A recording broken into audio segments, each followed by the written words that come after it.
আদেশ জয় মা কামাখ্যা। আমি বিশ্বনাথ করি। আপনাদের সামনে খুব শক্তিশালী এবং প্রভাবশালী টোটকা নিয়ে এসেছি।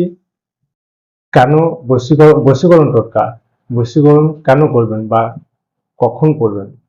আপনার কথা অবাধ্য হয়েছে, তাকে বশীকরণ করবেন। আপনি যদি স্বামী স্ত্রীর মধ্যে বিভেদ লেগে থাকে তাহলে বশীকরণ করবেন। গার্লফ্রেন্ড এবং বয়ফ্রেন্ডে যদি বিবাদ লেগে থাকে তাহলে বশীকরণ করবেন। এবং মা বাবা ছেলে মেয়ের সঙ্গেও এই বশীকরণটি করতে পারেন। সর্বজন বশীকরণ। বশীকরণের মন্ত্রটি আমি বলছি। ওম শ্রী শ্রী মহাচণ্ডালিনী অমুক সে বশ মানব সহা। অমুকের জায়গায় আপনি যাকে বশ করতে চান, আপনার আয়ত্তে আনতে চান, সেই অমুকের জায়গায় সেই ব্যক্তির নাম বলবেন, বা আপনি কোনো সাদা কাগজে বা কলমে লিখে এটা আপনি কোনো প্রবাহিত নদীতে, বা আপনি এটা দেশলাই দিয়ে পুড়িয়েও দিতে পারেন।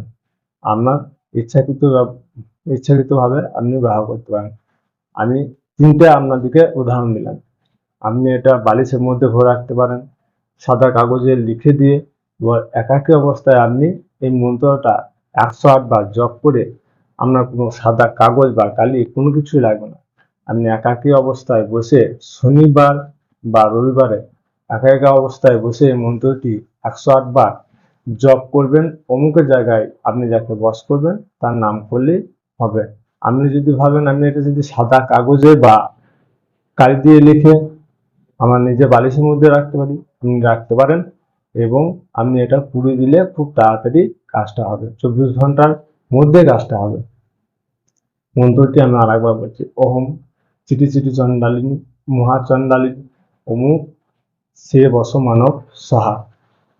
এই মন্ত্রটি আপনি 107 বার জপ করবেন। অমুকের জায়গায় আপনি যাকে বশ করবেন তার নাম লিখবেন। আদেশ জয় মা কামাখ্যা।